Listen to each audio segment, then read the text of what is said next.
Alô, alô, meus amigos, sejam bem-vindos a mais um episódio do Se os Tijolos Falassem. Brunão, mais uma gravação especial. Hoje é Estúdio Raiz, né? E hoje a gente vai falar sobre um tema que a gente já falou algumas vezes aqui. Vamos falar de pediatria. A gente já teve o professor Vicente, já teve também o Dr. Setúbal recentemente. São pessoas que foram muito experientes, né? Não que a nossa convidada não seja, claro que ela é muito gabaritada, mas acredito que a gente vai poder conversar um pouquinho de outra realidade, né, Brunão?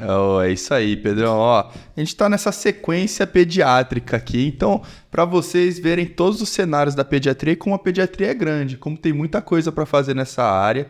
E o que é interessante desse programa que a gente vai gravar aqui hoje, primeiro assim, bom dia, boa tarde, boa noite, para eu não me esquecer, assim, eu não posso me esquecer nunca assim de conversar, mas, bom, primeiramente que a nossa convidada é baiana, então, ó, um abraço aí pro pessoal da Bahia. Deixa eu falar, os meus amigos da Santa Casa lá na clínica tá lotada do pessoal de Salvador. Faculdade de Medicina lá de Salvador, então, olha, pessoal, abraço aí pra vocês, acho que é a nossa primeira baiana, né? Ali o tio Chico que teve uma passagem ali, né, por Salvador, morou um tempo por lá, mas acho que é a nossa primeira convidada baiana, então um prazerzaço aqui. Obrigada, meninos, pelo convite.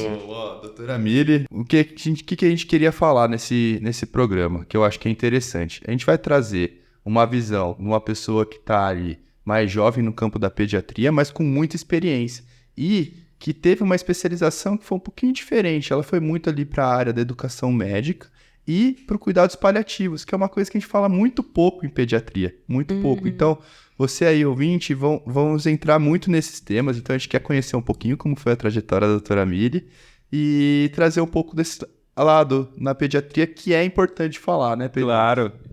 Bom, perfeito, Bruno, mandou muito bem. Aí eu já tô animado, tava falando com o Bruno no carro. Falei, pô, quero perguntar um monte de coisa. A gente já tava aqui nos bastidores conversando e bola pra frente, vamos lá, né? Não, Emílio, quando eu falei tudo isso pra ele falou, mano, que incrível. Nossa, é pediatria, cuidados paliativos, a gente tem que falar disso. Nossa, né, uma coisa que todo mundo sempre fala quando a gente fala em cuidados paliativos da pediatria, a primeira coisa é, não conseguiria fazer, de jeito nenhum.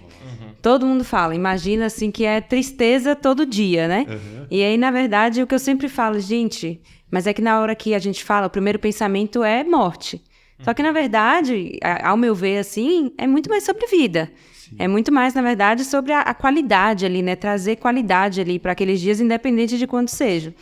E aí, eu acho que, como você falou, da experiência e do tempo, que às vezes as duas coisas não estão necessariamente tão ligadas, né? Sim. Então, você passou, né, vivenciou lá a vivência da enfermaria que eu trabalho, e o quanto num tempo curto a gente consegue fazer coisas muito significativas.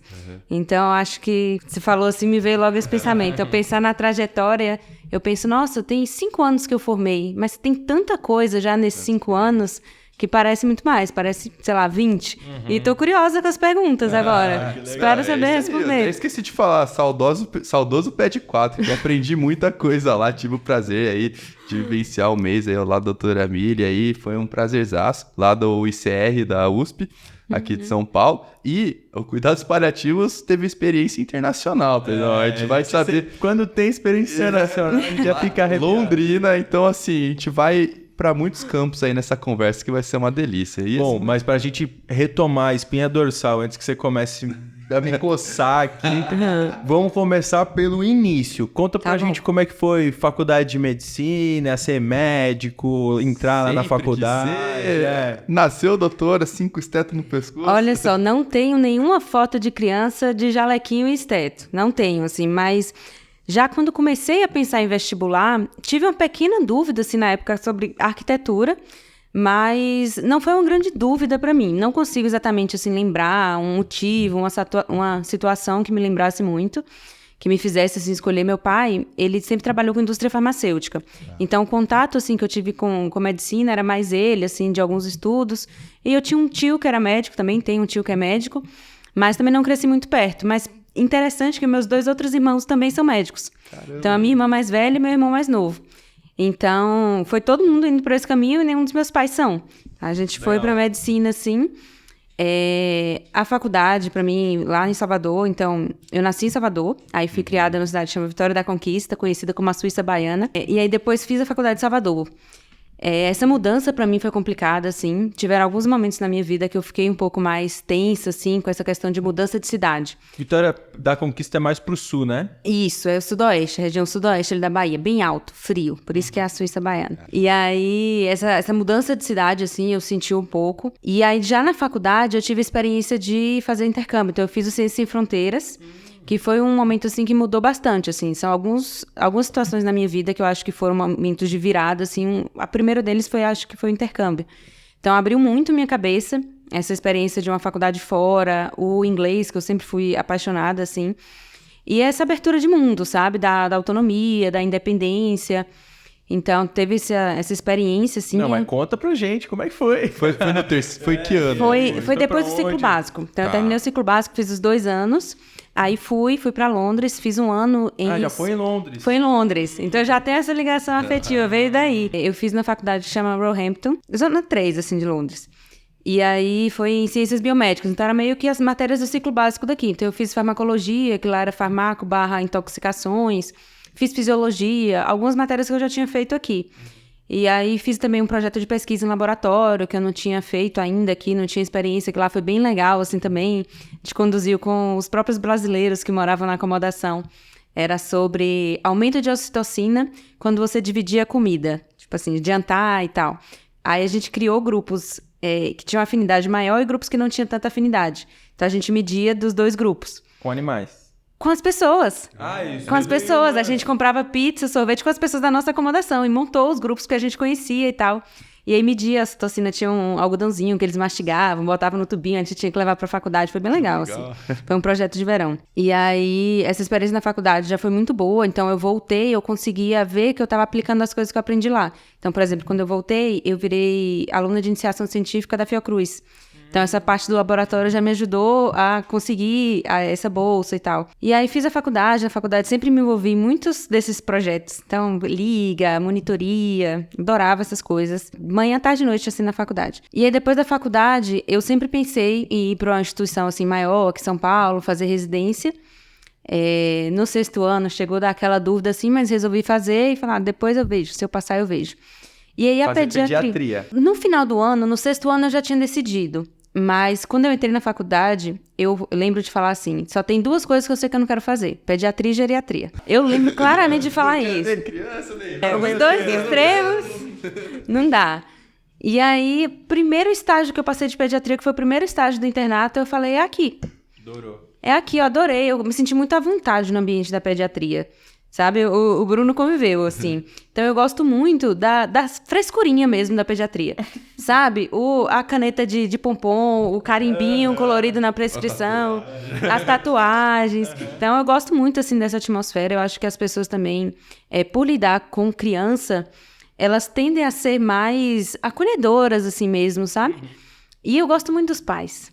Eu sei que é polêmico, assim, às vezes na pediatria, mas eu gosto muito, assim. A gente mais ouve isso, né? Puta, eu adoro criança, mas falar com os pais, pra mim, não dá. Eu não sei, porque... Sim, todo mundo fala, a parte mais difícil da pediatria são os pais. Mas que legal, porque, assim, é interessante, eu acho que também essa é a ideia do podcast, e que gostoso que tem alguém que tem uma opinião diferente, porque muito frequentemente sempre tem essa, né? Às vezes, os pais podem ser complicados, tal, que de fato é super natural, né? Porque é contra-intuitivo, tem uma criança doente. Mas que bom que pra vocês não é uma barreira, assim, às vezes até uma facilidade, porque eu acredito que quem tá bem desenrolado nisso traz o pai pra perto, Precisa. tal, garante uma qualidade assistencial melhor, né? Acho que não tem esses entraves, não tem problema durante a internação. É que o que eu acredito, né? Que o pai ali, os pais, né? As mães, em sua maioria, na verdade, são as mães que ficam mais com as crianças, elas são aliadas, são parceiras nossas ali. É quem mais conhece a criança, é quem vai estar do lado ali na internação. É quem vai dizer pra gente muita coisa quando a criança não sabe. E é quem vai cuidar depois. Sim, então, precisa estar alinhado ali. E o Brunão, até acho que você pode ter uma experiência muito interessante em relação a isso na fisiatria, mas assim, o pouco que eu posso agregar nesse assunto, mas que mesmo nos pacientes adultos, Na grande maioria das vezes, se eles estão internados e tal, e a minha experiência é mais na Santa Casa, que por vezes, né, tem uma equipe de enfermagem e tal, que tem um volume muito grande de pacientes que excede o quanto elas poderiam prestar um cuidado ali mais fino, sabe? Aquela mudança de decúbito, se o paciente vomitou, ver se aquilo era a característica do vômito, ou quantificar uma diurese sem invadir o paciente, sabe? São detalhes finos que de fato ajudam nas condutas, que quando tem um acompanhante, muda tudo. Porque ela manda foto da fralda, ela te mostra a fralda, guarda pra você, com carinho. Tem um paciente nosso lá que tava uma questão nefrológica, enfim, uma insuficiência cardíaca, uma síndrome cardiorrenal e tal, enfim, a gente precisava quantificar a diurese dele, mas o senhor se negava a passar uma sonda vesical, que tá certo, você não vai ficar orientado, você não vai sondar o cara só pra quantificar a diurese. Faz um saquinho, anota e pronto. E por vezes isso, no lugar que ele estava, poderia ser meio assim, será que é isso mesmo e tal? Pedir para a família fazer, a filha que ficava com o filho revezando 24 horas, eles tinham um papelzinho, você chega na ajuda, era perfeito. Você apareceu o balanço do paciente, você voltou, ela mesma pesar o paciente, ó, doutor, aqui saiu bastante, o peso dele está sequinho, o pulmão, até eu escutei, tá limpo, fica tranquilo. A gente tem muita mãe que... Vai lá de uma paciente que ele tinha um caderninho. Ele anotava. Isso, ele falava, ó, hoje mudou 50 ml, doutor. Fazia o balanço hídrico, botava em planilha. Isso ele também é pai engenheiro, né? Pai engenheiro. De vez em quando a gente tem uns assim fora da curva. É que eu acho que talvez na pediatria, idealmente na medicina toda, mas na pediatria eu acho que a gente consegue ver mais de frente, assim, o quanto o ambiente influencia o paciente. E a gente não está tratando só da criança, a gente está tratando da família também. Então, por exemplo, quando a gente pensa em tratar a obesidade na criança, é um tratamento da família, não é só da criança, né? Então, eu acho que a família entra como tudo. Você está tratando, cuidando também dos pais ali, né? E uma coisa que eu senti também, passando esse pouco tempo ali na pediatria, mas assim, que foi muito rica a experiência, de que depois que você conseguiu o vínculo com a mãe, com o pai, acabou. Porque é isso, eles são o escudo do filho deles. Então, você vai mexer no tesouro deles ali, entendeu?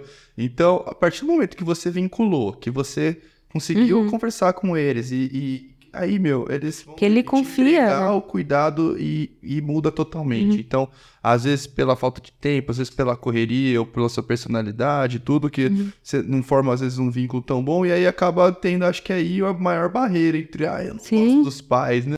Porque, assim, às vezes é difícil, poxa. Mas é difícil também você estar com seu filho internado. É difícil você estar com seu filho doente. E a gente não precisa nem ir para internações e coisas muito graves. Mas, por exemplo, pega um plantão de pronto-socorro, que a gente está lá, um plantão noturno, nossa, a gente está cansado, vai acordar na madrugada, tem residência no outro dia, vai acordar na madrugada porque chegou uma queixa que para você é boba, é tranquila. Mas, gente, se fez os pais levantarem e saírem da casa dele na madrugada para levar o filho para ver um médico, não é tão bobo assim. Pode não ser uma urgência, mas tem alguma coisa ali que você pode isso quem agir, sabe? Hospital grande centro é isso. A gente fica enviesado de problema, paciente grave, paciente ruim. Quando você vê uma queixa assim... Você fala, o HB nem tá 6, né? Devia ter ficado em casa. Mas, Pili, conta pra gente, então, assim, acho que entendi que a parte da faculdade já teve muito relacionado, então, essa questão, talvez, do ensino, de pesquisa e tudo mais. Imagino que deve ter sido uma época bem prazerosa. Mas dessa preparação para residências, as expectativas sempre são muito grandes, né? Com meus amigos que são de Salvador também, eu sei que é bem essa questão, putz, quero vir para São Paulo e tal, né? Conta pra gente como é que foi um pouco esse momento da aprovação, da vinda para cá, quais foram os desafios. Olha, eu tive muita sorte, assim, porque na preparação da residência, eu tenho um grupo de amigos lá da Faculdade de Salvador, a gente é próximo, bem próximo, e aí dentro desse grupo tinha algumas pessoas que tinham esse projeto também. Então a gente fez esse grupo de estudo, assim, muito forte, tipo, na reta final era toda semana treinando, fazendo estação, a gente fez muita estação, treinando para a prova da Santa Casa, eu não cheguei a fazer, mas a gente era uma das que tinha prática também. Então a gente se uniu muito, e aí de nós 4, assim, todo mundo veio para São Paulo. Então, até hoje, tipo, durante a residência também foram meu apoio, assim, a gente sempre se encontrou muito. Mas, basicamente, eu fiz cursinho preparatório, então eu fiz no 5º e no 6º ano. E a prova em si, eu gosto, eu tenho até a facilidade, assim, com o processo seletivo. Então, tempo de prova não é muito uma questão, nem nervoso. Então, mais foi preparação, assim, de conteúdo e treinar, sabe? Então, a gente fazia flashcard. A gente fez um estudo certinho, assim. E aí a gente passou junto, um deles fez anestésio lá no HC, o outro fez clínica e depois fez cardio. Tem uma amiga minha que ela fez também otorrino. Então a gente fez um grupinho aqui de apoio aqui em São Paulo. Foi muito, muito legal. E aí escolhi fazer pediatria, vim pra cá fazer pediatria com o pensamento de não, terminar, vou voltar. Até hoje, não voltei. Mas... Voltar pra Londres. Então, e pra mais longe ainda. E aí, na pediatria, começou a pediatria lá do HC, é uma pediatria que tem um nível de complexidade, assim, alto. Então, a gente passa em muitos estágios com crianças que têm síndrome genética, síndromes raras. Então, a ideia da pediatria que eu tinha era um pouco diferente, então eu fui enveredando, assim, pra esse caminho, Doença comum da infância, né? Assim, muito transplantado hepático, muito paciente oncológico, de vez em quando retransplantado, muito transplante renal, assim, é quaternário, né? Tem uns estágios também mais de UBS, tem alojamento conjunto, de baixo risco, tem. Sim. Mas o grosso mesmo, assim, emergência, UTI. E aí, na residência veio a pandemia. Então, até a residência estava pensando assim, em fazer NEO, terminar e fazer NEO, era o que eu gostava. Ainda gosto, mas tá mais distante. É uma subir legal, assim. Então, e tem muita possibilidade dentro da NEO. Então, a sala de parto, consultório, a própria UTI. E o bebê é muito fofinho. Nossa, adorava passar visita com o bebezinho assim no colo. E aí veio a pandemia. E eu era representante de turma. Então, o HC, o Instituto Central, ele virou só Covid, né? Então, eu só atendia paciente Covid. E, como representante, eu e minha dupla, a gente teve que reorganizar 1000 vezes escala. Então, os residentes foram realocados para o Covid. Eu atendi no Covid como residente de pediatria, como R2 e depois como R3 também. Então, atendi fiquei na enfermaria e depois na UTI. Mas eu fiz uma experiência interessante. Foi bem intensa. Sofrido e tal, mas eu digo no sentido que não é o que você tá esperando, talvez você não queria tratar adulto, mas sei lá, eu fiquei com essa assim, eu tratei um pouquinho de Covid, quando a gente entrou na residência já tava mais no fim, galera vacinada e tal, mas isso daqui uns anos é aquilo, né, pô, da pandemia e tal, você tava lá na linha de frente, né, isso... Sim, não, assim, como eu falei, o primeiro ponto que eu falo que foi a virada foi o intercâmbio, o segundo foi a pandemia, porque eu me vi em São Paulo, então, longe, na época eu namorava à distância, então fiquei muitos meses sem ver meu namorado, sem ver minha família, meus pais, muitos amigos também. Então, minha rede de apoio aqui foram esses amigos de Salvador, que também eram médicos, então tinha essa coisa do contato. Minha irmã mora aqui em São Paulo também, ela veio até antes de mim, e na época ela estava grávida também. Então, mas ela também é médica, então ela estava exposta ao Covid, então eram as pessoas que eu conseguia, assim, encontrar. E eu morava na moradia do hospital. Ah, você morou lá? Morei lá. Então, era em frente ao hospital, não saía de casa. Então, a minha casa era dentro do hospital também. Então, foi muito intenso.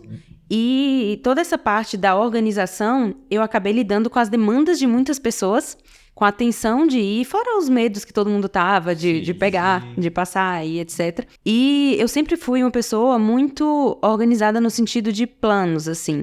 Então, quando fechou tudo, eu tinha 3 passagens compradas para Salvador. Já assim. Tava programado pra ir.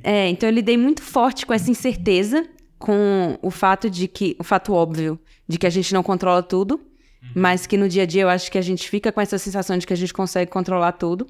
Então, essa incerteza, esse, meu Deus, eu não sei o que vai acontecer, bateu muito forte, assim. Não sei se eu posso dizer que foi um burnout ou uma crise de ansiedade muito intensa, mas, assim, eu paralisei, sabe? E enquanto eu esperava para ser chamada pra enfermaria do Covid, porque eu era da primeira turma que ia. Então... Você já sabia que ia? Já sabia que ia, mas não tinha o dia certo. Então, eu ficava em casa, esperando. Nossa, mil, né? Nossa, porque quando é que eu vou me expor? E era um e-mail que ia chegar. Tipo, o e-mail podia chegar. Eram reuniões constantes, assim, com o comitê de crise, uma loucura mesmo. Mas foi uma experiência muito, muito rica. Foi muito triste, tipo, a parte do governo mesmo, assim, foi intensa, porque a gente no HC lá, e a gente escutava buzinaço, sabe? Então era assim, meu Deus, eu tô aqui e sinto que quem deveria estar lidando, talvez não, né? Não estava.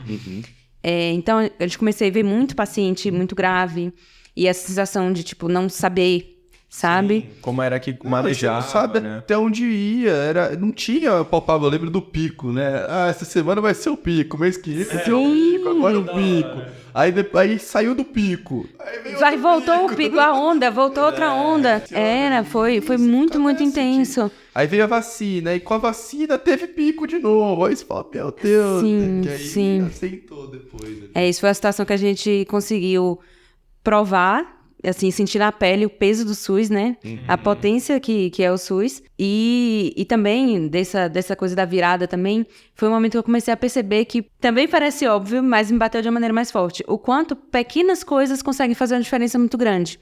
Então, eu lembro no Covid, lá quando eu estava na UTI, de um paciente que estava sedado e agitado. Paciente agitado e tal, e aí começou a desligar a sedação, e agitado.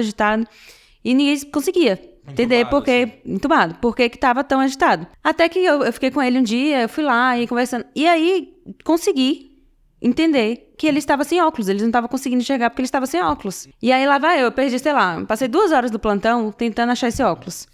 Tipo, saí da UTI. Não, foi parar na admissão dele no PS, a enfermeira tal pegou e tá no cofre do PS central. E a gente ligava pra família, né? Ainda fazia os boletins. Então eu consegui. Ele falou: não, pegaram quando eu cheguei. Tipo assim, aquele saquinho, os pertences dele estavam no saquinho. Eu fui lá atrás dos pertences do saquinho. Só a família pode autorizar. Aí lá vai eu falar com a família, pra alguém da família vir no outro dia, não sei o quê. Até consegui o óculos do cara. Pronto. Resolveu. Tipo assim. Que legal. Então. Pequenas coisas. Uma pequena coisa que para as pessoas às vezes é muito, entendeu? Então foi um ponto assim que me pegou também. Acho que foi aí que eu comecei a pensar mais nessas questões Do cuidado paliativo? do cuidado paliativo, sabe? Acho que foi me aproximando assim para esse caminho. Legal. E me afastando um pouco da ideia de fazer uma residência logo depois. Porque quando acabou a residência, eu falei, gente, se eu começar uma residência agora, vai ser contando os dias pra acabar. E eu não quero fazer uma residência assim. E aí... É bem cansativo. Foi demais, mesmo, né? foi demais, assim. E foi um momento que você parou pra pensar muito o que você quer da sua vida, sabe? O que eu tô fazendo? Por que eu vim pra cá? Foi o único momento, assim, que eu me questionei da medicina. Foi esse momento que eu tava esperando ser chamada, que eu falei, gente, se eu não fosse médica, se eu não fosse profissional de saúde, eu podia estar mal. Eu sei que todas as outras pessoas também ficaram mal. Mas eu tava me sentindo forçada a sair de casa pra ir me arriscar pra um negócio que eu não sabia. Pessoas iam possivelmente morrer sob o meu cuidado. Eu fiquei tipo, será que é ser médica mesmo que eu quero? E aí no Covid eu falei, não, é isso mesmo. Eu tive muitas trocas muito valiosas, assim, sabe? Tem paciente até hoje da época do Covid, senhorinhas, 0 perfil do meu paciente, que me segue no Instagram, de vez em quando manda mensagem, assim, tal. Pessoas que tiveram... Acho que isso foi muito importante. Eu fiquei na enfermaria, que pessoas que estavam, assim, internações prolongadas de UTI, iam depois. Então, muitas delas voltavam com essa demanda, assim, de conversar sobre as reflexões que elas tiveram, as percepções da vida delas, e essa situação do quase morte ali, né? Que deve ser uma experiência modificadora de vida. Você acorda TI, assim, você fica, meu, o que tá acontecendo? Eu não posso ver o familiar, eu não posso ter essa distância. Sem força, às vezes, pra mexer a perna, perdeu sei lá quantos quilos, cheio de sonda, catéter. E um pouco nesse assunto que eu acho interessante, assim, que é realmente essa questão da empatia, de se colocar no lugar do outro, né? E às vezes a gente perde essa capacidade, né? Ela fica um pouco fraca. E aí, recentemente, eu fiquei doente, eu peguei Covid no começo desse mês, assim, né? Eu e a mulher ficamos... Parece que tá voltando. Ela testou positivo pra Covid, passaram meus plantões, me virar lá na residência e tal. E assim, fiquei meio ruinzinho, assim, sabe? Fiquei meio de camão, sem vontade de comer. Fiquei com uma tosse, assim, sequelar depois por muito tempo. O catarro ficou verde, voltei a fazer febre, fazer antibiótico. E aí você vê como, assim, algo relativamente simples para um cara vacinado, tal, aquilo me abalou. E fazendo toda essa breve história, só para retomar que isso para mim foi engrandecedor, que fazia muito tempo que eu não ficava doente, e me colocar no lugar do paciente, sabe? Às vezes o cara vem, você vê aquele cara que tá lá na porta, tal, aí ele vem te pedir uma avaliação, aí você fala assim, pô, sabe, eu vou dar um atestado? Será que eu vou dar só 2 dias? Mano, eu vou dar sabe, tirando as questões de saúde epidemiológica, tal, afastamento, isolamento, mas pensando assim, no repouso do paciente, pô, esse cara merece uns 5 dias afastado, tal, pra se recuperar e tal, porque isso faz parte, sabe? Então, ter esse contato pra mim agora também já volta, sabe? Você retoma essa ideia de que detalhes no cuidado que Não, talvez a gente esquece. Aproveitando o gancho, assim, juntando até com a história do óculos, tem um amigo meu que eu morei junto, o Fredão. Um abraço aí pro Fredão. E o Fredão, ele fez uma cirurgia de desvio de septo, uma turbinectomia, e aí ele começou a sangrar e foi sangrando. Foi passando um dia, ele começou a sentir fraco, começou a sentir mal. E aí ele resolveu ir lá fazer um hemograma, foi no hospital. Ele foi numa consulta, o cara falou, olha, você não tá muito bem, acho que é melhor você ir lá no PS, escolher um hemograma agora. Aí ele já chegou taquicárdico no PS, eu acabei de 6. E aí, aí já internou e tudo mais, foi pra UTI, recebeu bolsa de sangue. E qual que foi a experiência dele? A gente já aqui, todo mundo já gelou, né? Não sei se eu só meio cansado e tal, mas cara, fiquei muito puto. Por que aqueles negócios não paravam de apitar? Então, ele falou que o que mais incomodou ele era o apito lá na sala de UTI. Ficava toda hora a bomba apitando, o negócio, o monitor... Que é irritante mesmo, né? Mas a gente nunca sabe o que vai ser mais impactante, o que mais vai incomodar a pessoa, né? Muitas vezes a gente eu já fui algumas vezes assim pra conversa, que você imagina que o que vai estar na cabeça da mãe é uma coisa. Não, porque é o que você acha que vai ser. Você chega lá, a preocupação dela é completamente outra. Tem nada a ver com o que você estava pensando. Hoje, Você fala assim, a gente arruma. O lençol a gente arruma. A máscara não reinalante ali a 10 litros tá tranquilo. Exatamente. O coração tá batendo um pouquinho rápido. Mas, calma. Eu lembrei de outra coisa. Como é que eu esqueci? Na pandemia eu tive meningite. Nossa, sério? Foi viral. Mas foi uma cefaleia intensa. Eu cheguei a ficar internada um dia e eu dei uns 2 plantões com meningite sem saber, porque eu achei que era cansaço. Cheguei a tomar medicação, tipo, de pirona assim na veia e continuar, sabe? Até que fui, coletei líquido e tal. E aí, quando você falou do trabalho, eu acho que é muito triste, porque a gente, infelizmente, ainda depende, por exemplo, do atestado para os empregadores conseguirem afastar, quando a gente vê em outras sociedades que basta a pessoa realmente não estar se sentindo bem. Porque a pessoa não está se sentindo bem e vai trabalhar, não vai ser produtiva. Entendeu? Só que aí também já conecta com um bom senso e uma cultura diferente, né?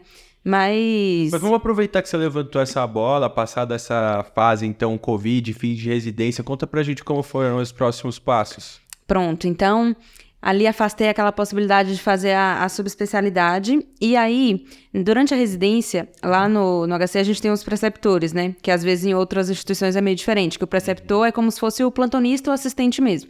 Lá o preceptor basicamente as pessoas saíram ali, recém saíram da residência e atuam no cargo ali de 1 ano, ou com os alunos da graduação, ou com os alunos da residência. E aí tem alguns estágios que tem esses preceptores. Então, durante o R2, eu passei no estágio na enfermaria de especialidades e foi um estágio que me impactou muito, assim. Que acho que foi o estágio que eu mais chorei da residência, mas que eu consegui criar conexões e relações assim mais significativas, sabe? Com a equipe, com os pacientes, com as pessoas que rodaram comigo ali também naquele estágio. Então, foi uma experiência muito intensa. E aí, lá a gente tem a diarista, né? Que é a chefe médica lá da unidade. E a doutora Angelina, que é uma pessoa, assim, maravilhosa, que ela me ensinou e me ensina, assim, diariamente sobre empatia mesmo, sobre um role model, né? Aquela pessoa que você vê, assim, que você fala, nossa, quero ser, sabe? E aí, hoje em dia, a gente, inclusive, é muito amiga. E aí, lá tem esse cargo de preceptor. Então, quando acabou a residência, eu prestei o processo seletivo para ser preceptora de lá. Então, eu fui preceptora de lá por 1 ano. E aí, se na residência, que a gente passa 6 semanas, eu já tinha me conectado dessa maneira intensa, na preceptoria, então, foi uma maluquice. Porque você fica lá todos os dias, o dia todo. Então, os pacientes, eles têm internações muito longas e internações frequentes. Então, as relações que a gente cria com as mães e com eles são, assim, fora de série. Sabe? Realmente... Na longitudinalidade. Longitudinalidade e intensidade, porque são pacientes graves. Então, a gente se vê ali numa posição de ter que ter conversas muito difíceis. Tem momentos muito bons, as altas são muito felizes, porque a gente vê o quanto aquela jornada ali foi difícil, sabe? Para os dois. Mas é muito intenso, porque são histórias também muito tristes. Então, trazem um sofrimento pra gente também, que por isso que a gente foca tanto, a gente tem uma cultura, assim, lá na enfermaria, um propósito em comum, que a gente precisa ter os nossos pilares de qualidade de vida e de suporte fora, porque lá é muito intenso. Então, se você também só fica mergulhado ali, é triste. Então, você vê que são 7 raios, assim, 3 raios que caem na mesma história, numa mesma criança, sabe? E você fica assim, meu Deus. Sabe aquelas perguntas que você faz pro universo, por quê? Como é possível? Quanto sofrimento? Então, a gente precisa estar forte para poder chegar lá e dar energia, sabe? Então, eu fiz a preceptoria lá, foi incrível. Tanto para, imagino, né, para um engrandecimento do ponto de vista técnico, assistencial propriamente dito, né, que eu acho que, pelo que a gente pega com o pessoal, porque é aquilo, né, uma coisa é você ser residente, que você ainda fica naquela do tipo, tem alguém aqui que tá me supervisionando, né, se eu tiver dúvida, eu pergunto pra essa pessoa, até o momento que você se torna quem tem que dar as respostas pros residentes, né, aí eu acho que é uma questão de ficar estudando muito em casa, tal, né, e o engrandecimento também pessoal. Às vezes falta o tempo e a disposição para conseguir estudar, assim, em casa, e tem um outro aspecto também, que é a convivência intensa com os residentes. Então, os residentes também têm aquela demanda emocional muito importante, a demanda técnica também de formação ali. Então, foi me reaproximando dessa área de educação médica, que é um dos objetivos da preceptoria. Então, durante o ano, rodaram 40 residentes de pediatria comigo e mais os da fisiatria, que acho que no meu ano foram 8. 8. Foram 8, né? Geralmente são 10. Os seus R3 agora. Acho que são em 10? São 10. Meu Deus, desculpa os 2 que eu esqueci. Esqueci do Thomas. Esqueci 2. Mas assim, quase 50 residentes, né? E pessoas ali que você convive muito próximo. Então, a gente estava até comentando que dá saudade mesmo quando as pessoas vão, porque é uma convivência muito intensa, né? Então, lidei com muita gente, essa parte de organizar as aulas e tal. E a USP oferece um curso de preceptores, para a formação dos preceptores. Então, eu fiz esse curso, é um curso muito legal, muito, muito legal mesmo. E aí, dentro desse curso, eu conheci o pessoal que organiza esse curso, que é do Centro de Desenvolvimento de Educação Médica, lá da faculdade. E a minha dupla de representação da residência, ela entrou nesse grupo. Então, ela me chamou, falou comigo, e aí eu comecei a fazer parte. Então, hoje, eu sou assistente lá nessa enfermaria do ICR. Depois de fazer a preceptoria, eu fiz o concurso, virei assistente, que é o chefe, né? Vamos dizer assim. E aí, agora eu sou preceptora em educação médica na faculdade. Então, assistente em uma e preceptora em outras. É meio confuso. E aí, nessa preceptoria de educação médica, eu estou fazendo também a pós-graduação em educação na saúde. Então, realmente, assim, é uma coisa que eu adoro, sabe? Essa ideia da formação mesmo, porque eu acho que é o que faz sentido. Mas essa pós-graduação, o que é, assim? Conta pra gente. É um curso de especialização em educação na saúde, que é organizado por esse centro, né? Que é o CEDEM. Então, é um curso de 1 ano e meio, são módulos mensais, assim. E a ideia é ensinar metodologias de ensino, de tudo, assim. A parte, por exemplo, de como montar currículo. É bem técnico mesmo, assim, em educação, sabe? Então, tá sendo muito legal, porque eu tenho também o ambiente para poder aplicar essas coisas. Então, pensar como é que a gente pode avaliar as competências que a gente está buscando nos residentes. Então, agora a gente está tendo interno lá na enfermaria. Que legal. Tá tendo um programa no HC que tem uns internos de outras faculdades que estão conseguindo fazer um período de estágio. Eu rodei lá, tinham uns internos. Então, chegou com você já agora, né? Comigo, pois é. Então, tá sendo legal também, porque a gente tá participando dessa formação já do começo também, né, da graduação. E aí, a minha ideia no futuro é tentar juntar essas coisas, assim, a educação médica e os paliativos, né? Mas aí agora vamos falar dos paliativos. Então, vamos lá. Então, o que acontece? Nessa enfermaria, essa pessoa que eu falei, que é a doutora Angelina, ela tem formação em cuidados paliativos, ela tem um mestrado, e ao longo do tempo, a gente tem uma equipe multi também que é muito ativa, muito participativa, que sempre busca fazer essas coisas, sabe, uma coisinha a mais para o paciente, para a família. E aí, culturalmente, lá no Instituto, é uma enfermaria que esses pacientes com muitas demandas sociais, emocionais vão, e pacientes também em fim de vida. Então, costumam ir lá para a enfermaria. Então, tanto que na minha entrevista para a preceptoria foi o que ela me perguntou, como é que eu lidava com essas situações e tal. E eu já tinha passado lá na residência, eu sabia realmente que era puxado o negócio. Não tem uma enfermaria lá exclusiva de paliativos na infância? Não tem. A gente tem o grupo de cuidados paliativos, e é um grupo muito bom também. É um grupo que, infelizmente, ele é pequeno para a demanda que a gente tem. Do hospital inteiro, Do hospital inteiro. E, às vezes, até crianças que estão também na UTI do Central. Então, eles passam, mas eles passam também como interconsultores, né? Sim. Então, não tem paciente que é exclusivamente deles, ou enfermaria que é exclusivamente deles. E a gente lida também o dia a dia. Então, muitas das conversas são feitas por nós. E não necessariamente nos cuidados paliativos, essas conversas, por exemplo, ao conversar com a família sobre diretriz avançada, sobre o famoso intuba ou não intuba, nem sempre vai vir da pessoa dos cuidados paliativos. Né? Entendeu? Tanto que a ideia é você até fornecer o suporte, apoiar a pessoa que tem o maior vínculo e que vai fazer isso. Então, por exemplo, uma experiência que a gente teve quando o grupo do Bruno passou lá, eu vou contar esse caso pra vocês, que vocês sabem qual é o caso, né? E aí, claramente a pessoa que tinha o maior vínculo ali era um dos residentes. Então, quando eu cheguei, foi logo depois que eu voltei de Londres agora, ainda tem que contar isso. Ele era a pessoa que tinha o maior vínculo. Então, não cabia a mim tomar a frente pra ter essas conversas sozinha, por exemplo, sem ele. Porque a mãe, ela mais confiava era ele. Não era eu. Independente que se eu falasse assim, nossa, eu me formei, blá, blá, blá. Não era isso que importava pra ela. Entendeu? Então, o que cabia a gente ali era apoiar ele. Era falar, olha, e conduzindo com ele, entendeu? Então, não necessariamente era isso. Então, a gente tem um grupo de paliativos que passa lá. Então, eles, infelizmente, não conseguem abraçar todo mundo que precisa.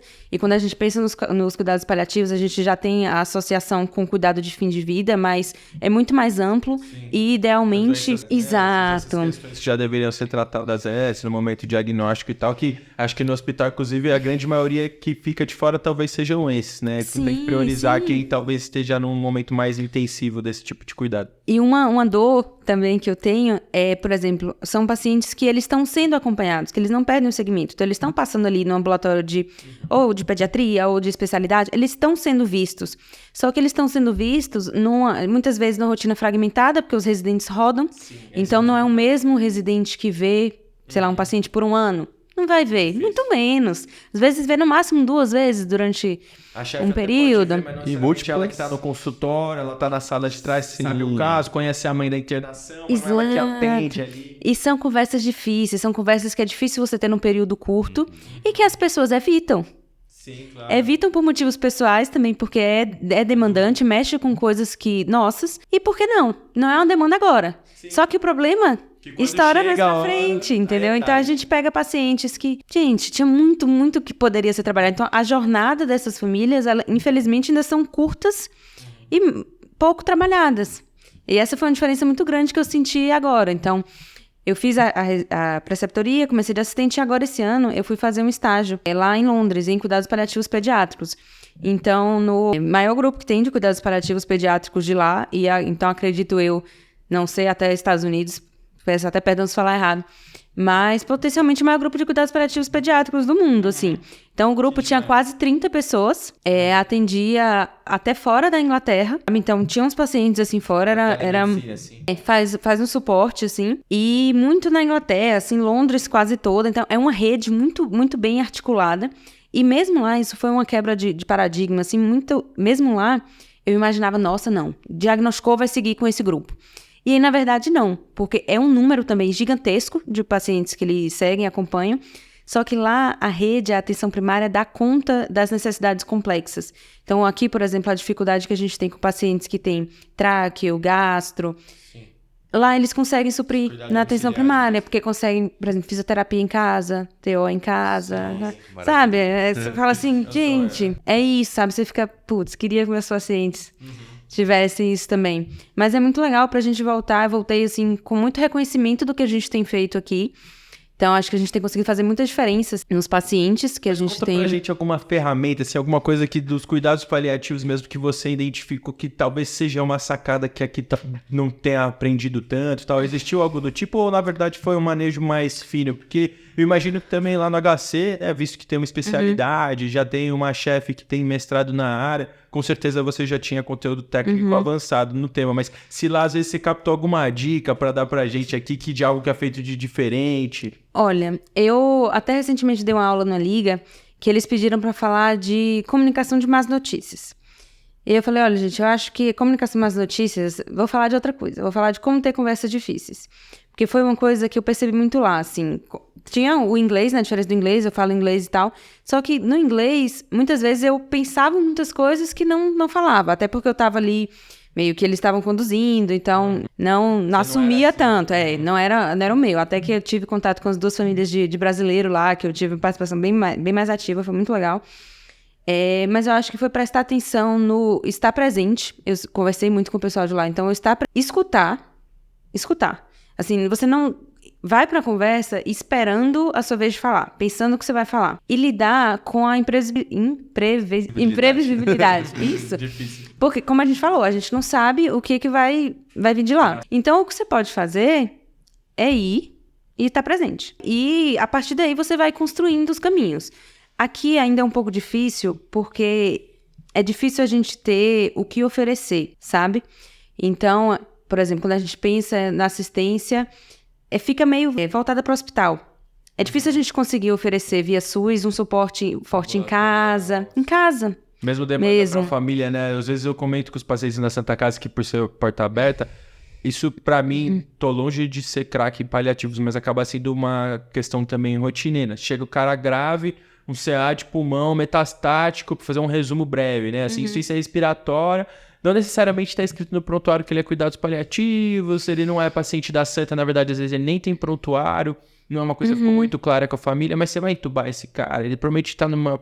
Você tem que definir, né? Será que é progressão de doença, será que é uma intercorrência aguda e tal. Todas essas questões que a gente acaba aprendendo, mas que surgem muitas dificuldades sempre, assim, né? E o que eu falo muitas vezes para os pacientes e para a família, assim, infelizmente, me falta o abraço de dar atenção para a senhora esposa, para o senhor filho que está aqui do lado, tal, do ponto de vista ideal, um atendimento psicológico, ambulatorial, a senhora deveria ter. Aqui no hospital ia ser ótimo se tivesse uma equipe de psicologia que pudesse vir por um dia, conversar uma meia hora, uma hora com a senhora, investir um tempo que hoje, infelizmente, eu não tenho.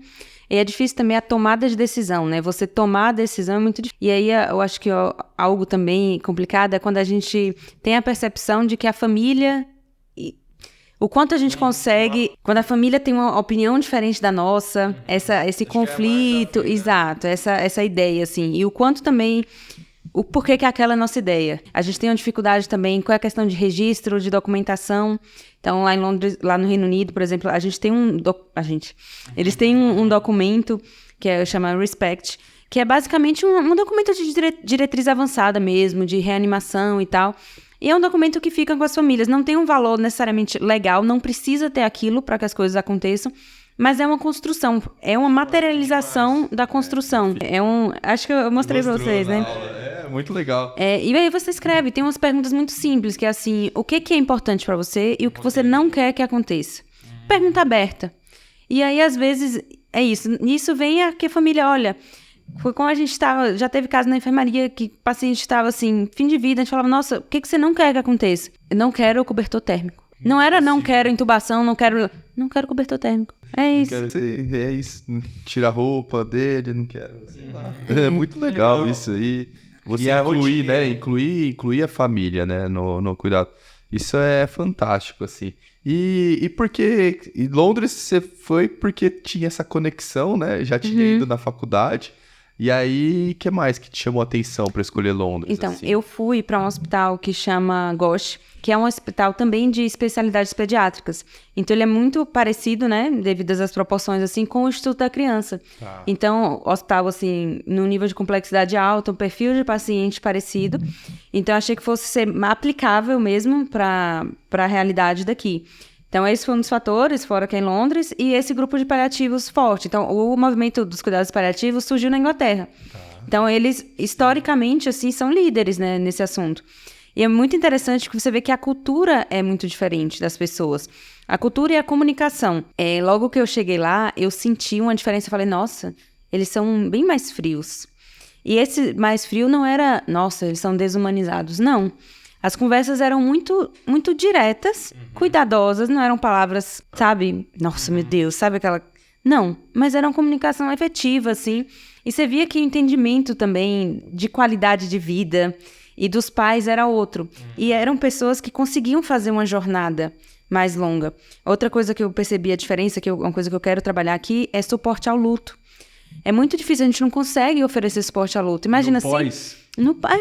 Você vai, de fato, veio ao fim de vida e tal, e Acabou é verdade. o vínculo. A família que tá aqui, Acabou. tá aí, e aí? Belém. Putz, que legal Acabou. isso. Mas qual que é a ferramenta, assim, que eles utilizam lá? É mais na atenção primária, imagino, né? Porque no grande centro Então, talvez seja mais esse difícil. grupo, o grupo de paliativos tem uma parte do luto. Que tem, hoje em dia, era uma professora lá que era responsável, tinha uma psicóloga também, mas ela tinha as atividades para isso, assim. Então, essa parte do suporte mesmo é muito forte. E aí entra, por exemplo, recurso financeiro a mais mesmo que eles conseguem fazer. Por exemplo, eu até trouxe aqui, mostra pra Mostra vocês. pra gente. Aqui é um folhetinho que eu trouxe de lá, que é um helpline, que eles têm para suporte mesmo dos pais, Depois das a gente vai crianças. tirar foto pra postar, Pode hein? tirar. Aqui também, eles têm muita cultura de cartãozinho lá, né? Então, o grupo sempre manda, assim, quando a criança falece lá, os pacientes, eles mandam. Então, manda pra família. Que, assim, a gente fica imaginando que com a nossa realidade aqui é bem diferente, né? Então, aqui é um kitzinho que quando a criança morre, eles recebem. Então, aqui é muito diferente, ó. Aqui a gente depois tira foto, mostra tudo. Então, tem a parte a parte prática mesmo, tipo, pra onde você vai? O que você precisa fazer? Que demais De isso registro. aqui. Isso aqui nem só pra criança, né? Putz, o que mais acontece, o paciente falece às vezes lá na Você não sabe o que assistente fazer. social, não tem de noite, a enfermeira Exato, não tá ocupada, é dos você precisa plantão. imprimir um papelzinho, entrega na mão, passo a passo, resolveu. Ó, então aqui muita informação, sabe? telefone. Tem tudo. Aqui informação pra Nossa, família. que coisa brilhante. Aqui fica o telefone do profissional de luto que vai cuidar da família. Então, assim, fica o telefone, o contato. E aqui é muito legal esse kitzinho, porque essa borboletinha aqui é um papelzinho cheio de semente. Então, a ideia é que a família plante e depois de um ano vai florescer. Nossa. Então, assim, é muito legal. Isso é uma coisa. legal. Tem uma outra coisa também, já aproveitando que eu acabei de lembrar, que você falou do plantonista, né? De cuidados paliativos lá. Né? Isso. Eles ficam... Olha, fica de olho no tempo que eu quero contar a história do paciente ainda, pra eu não esquecer. A gente faz isso logo Então, em tá seguida, bom. hein? Lá, o que acontece? Tem bastante gente, né? E aí sempre tem pessoal de plantão. Então, eles ficam lá nas horas... Na hora útil, né? Tem sempre lá de 8 a 5, tem gente no hospital mesmo. Mas sempre tem gente de plantão no telefone. Então, Sobreaviso, assim. sempre tem. Então, os residentes, os chefes ficam de sobreaviso. Então, os pacientes têm os telefones de lá. E aí a gente acompanha... A gente acompanhou, né? Eles acompanham os pacientes não só que estão internados nesse hospital, mas os pacientes que estão em casa e os pacientes que estão nos hóspices, que são tipo... Eu tinha a ideia que era tipo um hospital só para cuidados paliativos, mas é que meio que um centro de suporte de cuidados paliativos, mas é meio que um centro. São esses dois outros folhetos, assim, esses dois que eu trouxe. Então, eu vim com toda uma exposição, que são esses daqui, ó. Então, também esses pacientes que estão lá. Então, eles atendem, então, os médicos que estão de plantão nesse lugar, ou os pais que estão em casa, ou, por exemplo, os paramédicos, que se a família chamar serviço de emergência, os paramédicos forem, consegue ligar para o pessoal dos paliativos. Então, assim, é um suporte que eles conseguem prestar, não só quando está internado. Isso também é uma dificuldade que eu sinto aqui. Caramba. Sabe? Então, foi bom para pensar, assim, para ver como pode ser, e aí pensar o que a gente pode fazer aqui. De fato, eu acho que tem muito ao que implementar aqui no Brasil, né? Tem. Mas a gente precisa primeiro começar a conversar sobre isso, assim, mais abertamente, né? E arrecadar pessoas para isso. Então, do caso que eu ia contar, que a gente vivenciou lá na enfermaria. Então, logo que eu voltei de lá, tinha um paciente que ele tinha uma distrofia muscular de Duchenne. Ele tinha 13, 14 anos. E aí ele internou com um quadro que parecia respiratório, uma insuficiência respiratória. E aí pensou sendo tratado como pneumonia em serviço externo. E aí, na verdade, viu que era uma insuficiência cardíaca já bem grave. Então, foi um paciente que foi para UTI, precisou ficar entubado, ele chegou a parar na UTI, foi reanimado. E a gente estava tendo muita dificuldade com a comunicação com a equipe titular deles. Então, a gente começou a ver que ele estava evoluindo da parte cardíaca, a parte cardíaca... Ele foi para a enfermaria, depois da enfermaria piorou de novo, foi para a UTI. E a gente tendo essa dificuldade porque a cardio começou a falar, olha, ele tem indicação de transplante. E aí a gente não sabia se a gente ia conseguir transplantar, se ele tinha contraindicação de transplantar. Então a gente começou a tentar reunir todo mundo e conversar. E nisso ele estava bem, ele começou a ficar assintomático na enfermaria. Foi um período curto até que ele estava lá na enfermaria, mas estava bem. E um eco com a fração de ejeção péssima, assim. Eu acho que a priori estava com 26. E essa dificuldade de comunicação, então, acho que número 1, talvez, assim, dos paliativos, comunicação. Você não sai de lá sem. e precisa reunir as pessoas para conversar, que todo mundo fala a mesma língua, né? Então a gente começou a tentar, e aí todo mundo já envolvido e angustiado, e ele tá aqui, a gente não sabe o que fazer, e ele pode piorar a qualquer momento. E aí a gente conseguiu fazer uma reunião, a reunião estava marcada para uma quinta-feira. Então, a gente ia fazer essa reunião quinta-feira, juntar neuro, cardio, todo mundo que estivesse envolvido na história, para poder discutir o que fazer. E a mãe com a demanda de ir para casa. Então, assim, na véspera da reunião, eu ia participar da reunião, eu fui lá no hospital e eu conversei com a mãe. Eu falei, olha, a gente vai ter essa reunião para conversar e tal. O que você quer? A gente vai lá advogar por ele. O que você quer que a gente fale? O que é que não pode acabar a reunião se a gente falar? Ela falou, olha, eu quero ir para casa. Eu quero ir para casa. É isso que eu quero ir para casa. A gente falou, tá bom, vamos ver. Tá bom, a gente vai falar. Pedido complicado. Então. E aí o residente que tava com ela, não sei se posso falar o nome, mas... vou falar o residente depois, qualquer coisa eu te marco. E aí o residente estava bastante envolvido, assim, angustiado e tal. Ele foi pra reunião. Então, a gente foi pra reunião, discutiu o caso dele, foi os paliativos pra reunião, pra neuro. A gente conseguiu fazer uma reunião híbrida. Então, foi um conceito que mudou um pouco pra mim em Londres também, que eu comecei a ver que eles faziam essas reuniões, mesmo muito importantes, com o pai e tal, videochamada. Então, usar a tecnologia a nosso favor. Então, a gente não conseguiu juntar todo mundo. Então, não, vamos fazer online também. Então, a gente fez, discutiu. E aí, só que nessa reunião, a gente já tinha uma informação, ele tinha repetido o eco nesse mesmo dia. A fração de ejeção dele tava 7%. Tava 7%. E esse menino, ele estava jogando no celular, sentado no leito dele, não entendendo por que ele estava internado. Lá, a mãe tinha uma questão de não querer passar para ele exatamente a gravidade, achava que poderia ser pior. Então, teve essa dificuldade, assim, que muitas vezes a família, o acompanhante acha que é uma proteção, e aí na pediatria é mais complicado, porque... Menor de idade, até quando a gente realmente pode passar isso, né? Então, tem esse dilema. Então, a gente fez a reunião, conversou com a neuro, e aí a neuro... Todo mundo falou, olha, a gente não acha que vai conseguir transplantar, e aí a gente viu que tinha contraindicação formal pela doença de base dele. Então a gente falou, mas a gente precisa conversar com essa mãe, porque pode acontecer alguma coisa a qualquer momento. Se ele for pra casa... Não, lá, qualquer momento, mas assim, como é que a gente também dá alta pra esse paciente, sabendo que ele pode descer na frente do hospital parar, sabe? Então era uma situação complicada, até porque a gente pega o código de ética médica e tal, o suporte não é tão claro assim, sabe? Então ele sempre coloca, não, pesar ali e tal, mas a gente sabe que... Não tem um embasamento muito Exato, forte. Que a judicialização é uma questão presente, é um risco, né? Então você precisa ter uma relação, uma decisão muito bem consolidada ali, muito bem escrita, documentada também, essa é uma coisa muito importante. E aí depois disso a gente falou, olha... Tinha uma outra residente de plantão, a gente precisa conversar com a mãe. Então, eu voltei lá com o residente, ele tava de pós-plantão, tava na casa dele, eu tava de pós-plantão na minha casa. Então, a gente foi, sentou, conversou com ela. E aí, foi muito difícil essa conversa, mas foi muito boa, sabe? Eu conversei com o residente antes, ele falou, nossa, o que a gente fala? Eu falei, olha, eu acho que é importante a gente tentar falar isso, mas a gente não sabe o que vai acontecer. Pode ser que ela entre aqui e fala, nada me importa o que vocês querem falar, não quero nem ouvir. E foi justamente isso mais ou menos que ela fez. Quando ela chegou, ela falou, não quero mais conversar, não sei o que. A gente falou, olha, mas tem algumas coisas. E a gente foi pontuando. E aí muitas vezes a gente falava, nossa, ela não tá pronta.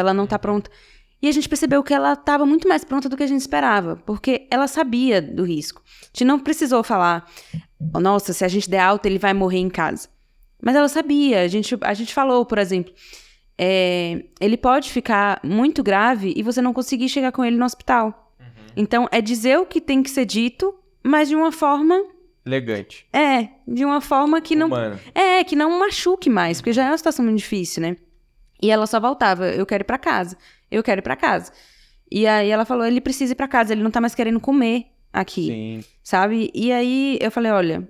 Eu concordo com você, isso era quinta 9 da noite, eu falei, eu concordo com você, porque não tem nada, se a gente tá falando pra ela que a gente não vai entubar, não vai reanimar, por que a gente vai manter ele aqui?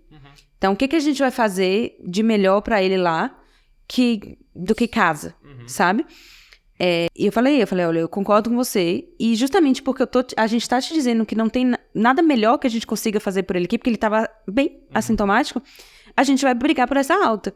Então, no outro dia, a neuro ainda viu ele, a gente ainda tentou rediscutir. Ainda surgiu que viram que talvez não seria uma contraindicação total, que poderia ter a possibilidade, né? Aí começa... Difícil bater o martelo. E aí começa a pensar, mas e se? Aí, porque E difícil de um querer assumir o outro, né? Porque tinha especialidade titular e também não queria assumir. E aí a Card não assumia porque também não era titular dele, e aí a gente também ficava nesse meio aqui. Só que depois que criou o vínculo, isso tomou a decisão. A equipe titular que resolve. A decisão, né? Isso, a tomada de decisão. Peguei as ideias e... E segurar na mão da mãe e falar, olha, é isso porque o objetivo é o melhor pra ele. E aí na sexta tarde ele foi de alta. Então ele foi muito feliz, corredor de alta, corredor da vitória. Então tinha... Não, só um parênteses. Lá na pediatria, lá no PED 4, tem um negócio que é muito legal. Que eles sempre perguntam pros pacientes o que eles desejam. Assim, o que você queria, tipo, fora da doença. Não de curar nem nada, mas assim... Tem alguma coisa que você gostaria e tudo mais? Puta, eu gostaria de jogar um videogame. Gostaria de uma maquiagem. Daí a gente faz uma vaquinha lá com a equipe, arruma e dá um jeito de conseguir. E ele gostava muito do Palmeiras, Palestrina. E aí ele queria, o pessoal lá tentou contato ali com um jogador de futebol pra ir lá visitá-lo e não sei o quê. Mas o que conseguiram foi uma camiseta autografada pra ele. Que animal. E tinha o símbolo de que ele não queria receber a camiseta internado. Ele falou, eu quero essa camiseta em casa.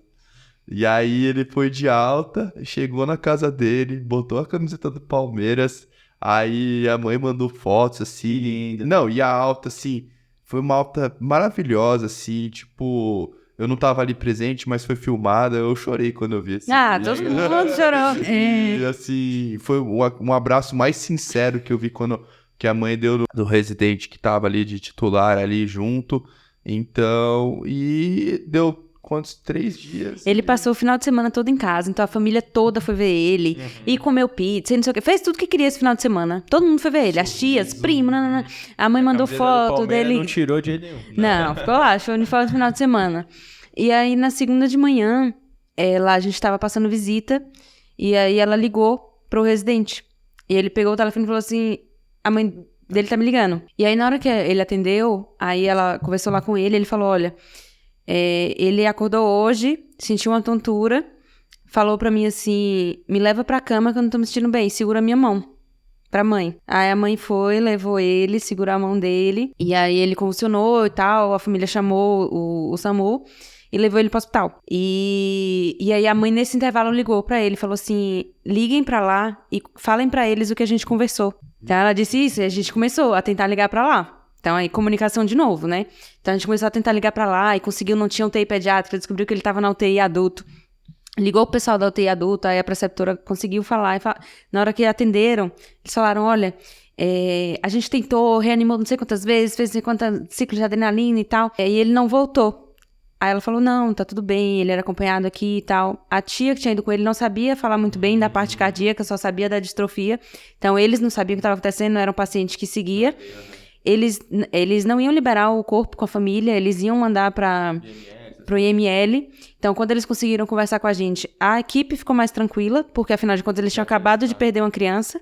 É uma criança, né? Uma equipe de clínica, imagina, do nada no seu plantão... Brota uma criança parada. Você não sabe se e uma criança que visualmente não tinha nada, sabe?